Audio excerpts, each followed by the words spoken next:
बिस्मिल्लाहिर्रहमानिर्रहीम। अस्सलाम वालेकुम फ्रेंड्स। जी फ्रेंड्स, कैसे हैं आप लोग। आज मैं आपके लिए लेकर आई हूँ मज़ेदार सी इमली की हरे मसाले के साथ मज़ेदार सी खट्टी सी चटनी, जिसके लिए मैंने एक प्याली इमली ली, जिसको मैंने भिगोकर उसका पल्प निकाल लिया। 4-5 हरी मिर्चें ली हैं।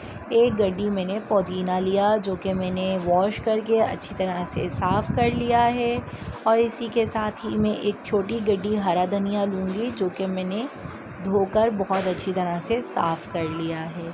ये सब मैं एक ब्लेंडर में शामिल कर रही हूँ।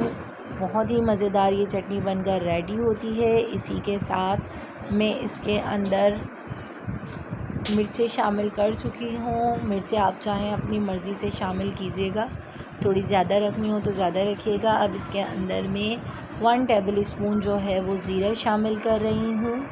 इसी के साथ ही 1 स्पून जो है मैंने सॉल्ट का लिया है।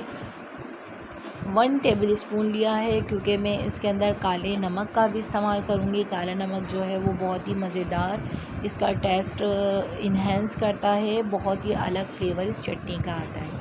तो 1 टेबल स्पून मैं इसके अंदर काला नमक ऐड कर रही हूँ। आप लोग ज़रूर ये चटनी बनाकर ट्राई कीजिएगा, बहुत मज़े की लगती है। इसको आप सेव कर फ्रिज में रख सकते हैं।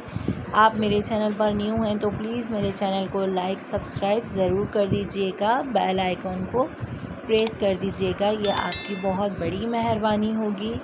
और जनाब, अब इसके साथ ही मैं इसके अंदर 5 से 6 जवे जो है वो लहसुन के शामिल कर रही हूँ। अब तकरीबन ये तमाम चीज़ें मैंने अच्छी तरह से शामिल कर इसका कवर लगा दिया है। और अब मैं इसको 2 से 3 मिनट ब्लेंड करूँगी, तो मेरी चटनी मज़ेदार सी जो है वो तैयार है। आप इसकी लुक देखें, बहुत ही स्मूथ पेस्ट बना है। आप इसको बनाकर फ्रिज में सेव करें, चावल के साथ, कबाब के साथ, सैंडविचेस में ये चटनी आप लगाकर इसके साथ यूज़ करें, बहुत ही मज़ा आता है। इसके साथ में बहुत ही खट्टी चटपटी सी चटनी बनी है। चलती हूँ, नेक्स्ट वीडियो में मुलाकात होगी। अल्लाह हाफ़िज़।